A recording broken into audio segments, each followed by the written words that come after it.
Сәлем достар. Байқасаңыздар, қазақ бесік жырында жілік шағып берейін деген жолдары бар.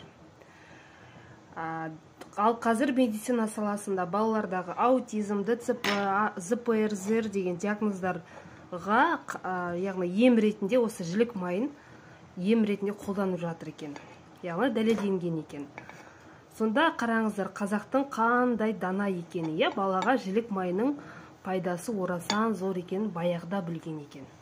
Соны оқи сала мен 1,5 жасар қызыма қазір жілік майын тіпті 1 жасынан бастап беріп келе жатырмын. Осылай жілік шағып, қазір өзі сүйсініп жейді.